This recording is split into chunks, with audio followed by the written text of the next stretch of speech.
Hola a todos. Llegamos al final del credo o de las verdades que creemos, de una serie de dogmas.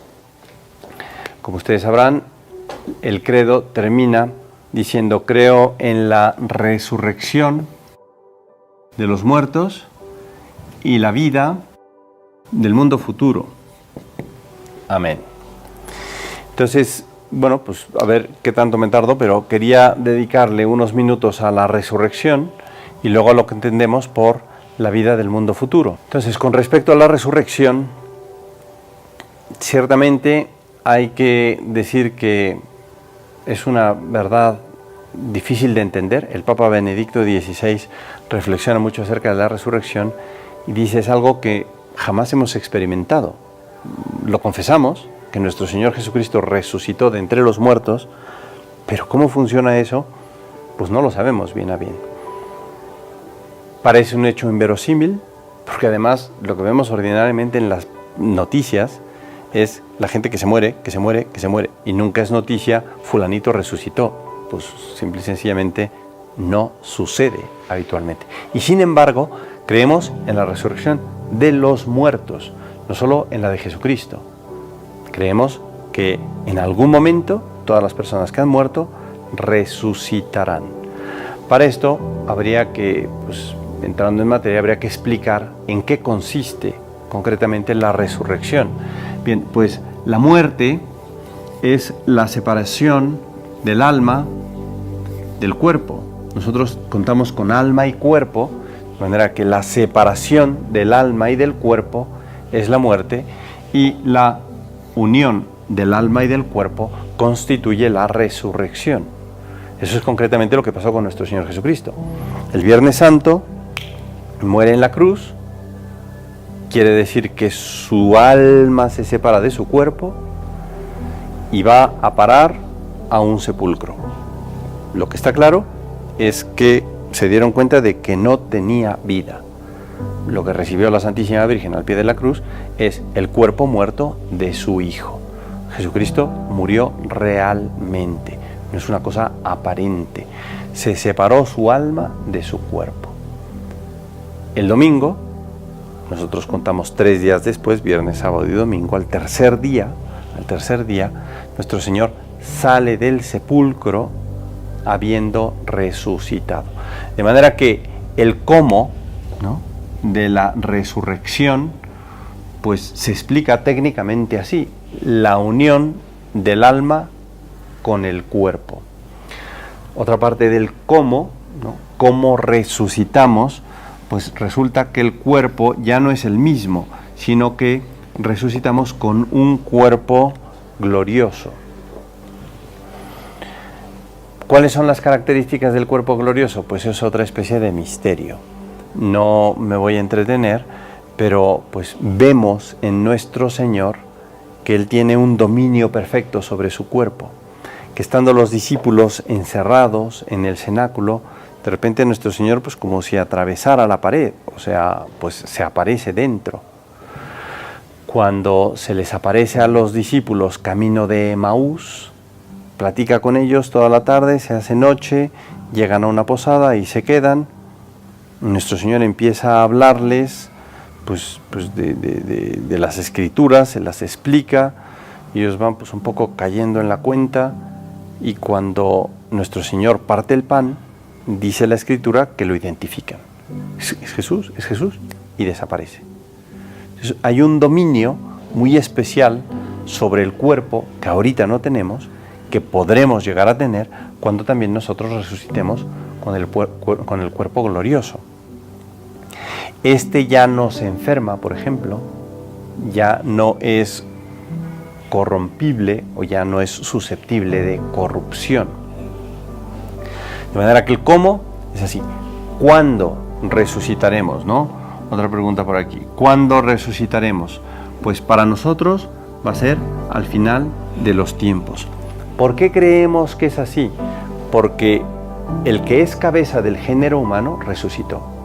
Y siendo cabeza del género humano, nos indica qué pasará con nosotros. Creemos que será así, entendemos que habrá una vida después de la vida. En la Sagrada Escritura, en el libro del Apocalipsis, se habla de un cielo nuevo y una tierra nueva. De manera que, pues, todo esto, como lo conocemos, pasará. Habrá, no sé, un nuevo planeta Tierra, una nueva Tierra, en la que gozaremos de la felicidad eterna con Dios, porque como Dios se hizo hombre, pues estaremos con Él, con la Santísima Virgen, ¿verdad? En una realidad difícil de describir, misteriosa, pero real, valga la redundancia. Y el último apartado del que habla el credo es la vida del mundo futuro. Bien. Aquí habría que hablar de distintas realidades por las que vamos a pasar. Esta vida del mundo futuro, el cielo, por ejemplo, no se da sin antes pasar por lo que la Iglesia conoce como los novísimos. Novísimos o postrimerías. Concretamente son temas pues como muy claros, ¿no? La muerte. Inmediatamente después de la muerte vendrá nuestro juicio y después vendrá el destino eterno, que como sabemos es doble, puede ser el cielo o puede ser el infierno, no hay de otra. Con respecto a la muerte, pues me parece que si de algo tenemos certeza que va a suceder es esto. No sabemos cuándo va a temblar, cuándo el popo va a explotar, cuándo va a empezar la guerra, cuándo me van a robar en la casa, cuándo me va a dar un paro cardíaco. Lo que sí está claro es que moriremos tarde o temprano.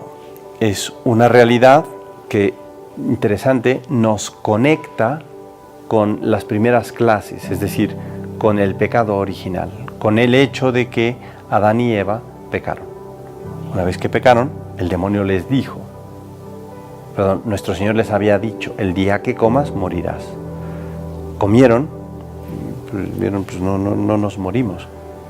Murió el alma. Pero en ese momento empezó un proceso de decadencia por el cual efectivamente se hicieron reos de la muerte. Y a partir de Adán y Eva, todos los seres humanos hemos de morir. Por más que la muerte es un paso difícil, es un trance difícil, hay que decir que tiene mucho de positivo y que el hecho de que vayamos a morir no es una condena. Cuando terminan las clases, sobre todo a los niños, ahí vienen las vacaciones y los niños empiezan a frotarse las manos, ahí vienen las vacaciones. Bueno, pues la muerte es eso. Sobre todo cuando uno piensa en irse al cielo. La muerte es el momento en que terminan las pruebas, en el que terminan las tentaciones, en el que terminan las luchas y, como se suele decir, descansa en paz la persona. Y lo interesante es eso, descansar en paz. De manera que de cara a la muerte, yo diría, pues hay que prepararse. Lo mejor que uno puede hacer de cara a la muerte, que además nos va a llegar, es estar preparados. Ya hablaremos más adelante de la confesión, pero pues la Iglesia en este tiempo de Cuaresma nos pide confesarnos.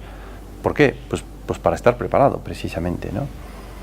Hoy en día, con la preocupación por el cuerpo, por la salud, porque si la comida chatarra, por si la obesidad, por ir al gym, etcétera, etcétera, pues no podemos olvidar la salud de nuestra alma. De manera que de cara a la muerte, yo diría, aprovechando el comercial, pues la confesión. Estar confesados, estar preparados, rezar, porque se nos va a acabar el tiempo, no sabemos cuándo, pero precisamente porque no sabemos cuándo, lo mejor es estar preparados. Entendemos que cuando muramos, lo que quedará delante de Dios serán nuestras obras. Y según si nos portamos más mal que bien, pues por decirlo de alguna manera, reprobamos. Y si nos portamos más bien que mal, entonces pasamos. El alma se enfrenta a sus propias obras. Yo creo que es interesante decir que en el juicio no es que nuestro Señor nos condene. Lo que en definitiva nos condenaría será nuestro propio actuar. Yo creo que el juicio será un enfrentar o confrontar las propias acciones y luego uno mismo reconocer: no soy digno, repruebo. Yo creo que no será Dios nuestro Señor que diga, bueno, pues aquí ya, sino que uno mismo dirá, pues no, o sea, no estuve a la medida, ¿no? Eso es lo que pasa después de todo en los exámenes. En los exámenes uno está solo con sus conocimientos y el examen. Uno puede intentar copiar o lo que fuera, pero al final, siendo sinceros, pues uno sabe si daba para tal calificación o para otra. A lo mejor queremos una mejor, pero eso no quita que nuestros conocimientos se limiten solo hasta esta calificación. Bien, tendrá lugar el juicio y después, como decíamos, el destino eterno, que dependerá de cómo nos portamos. Aquí hay que decir que el alma, ya no lo tengo por aquí, pero el alma tiene una vida, además de la vida con la que cuenta el cuerpo. Esa vida es la vida de la gracia. Lo explicaré más adelante también con la confesión y los sacramentos. Pero la vida de la gracia, que puede estar en el alma y empieza con el bautismo, ya lo veremos, puede morir si cometemos lo que la Iglesia denomina pecado mortal. Con un pecado mortal muere el alma y por eso se llama mortal. ¿Puede revivir? Sí, con la confesión. De manera que uno puede cometer pecados mortales en la vida, ir pidiendo perdón, ir consiguiendo el perdón de Dios y reviviendo el alma, resucitando el alma. De manera que uno puede tener el alma viva mientras no cometa pecados mortales. Si uno, con esa vida del alma, con esa vida espiritual, le llega a la muerte, pues esa persona va al cielo. A lo mejor tiene que purificarse un poco, pero va al cielo. Y por contra, si una persona vive en estado de pecado mortal, sabe que puede pedir perdón, se empecina en no pedirlo, de manera que pues se aleja de Dios y por eso mismo, digamos, se convierte hacia el pecado mortal, se asocia con el pecado mortal, pues esa persona, si se muere con ese deseo de no pedir perdón, pues el Señor no puede salvarla. Al fin y al cabo nos dio la libertad. Si uno la utiliza mal y se quiere condenar, pues se va a condenar. Y hay infierno. Me parece que esto ya lo dije en alguna otra clase, pero nuestro Señor en infinidad de ocasiones enfrenta a los demonios y habla del infierno. Bien, con respecto a la resurrección, la pregunta es, ¿dónde viene en la Sagrada Escritura? Dice el Catecismo de la Iglesia: creemos firmemente, y así lo esperamos, que del mismo modo en que Cristo ha resucitado verdaderamente de entre los muertos y que vive para siempre, igualmente los justos después de su muerte vivirán para siempre con Cristo resucitado, y que Él los resucitará en el último día.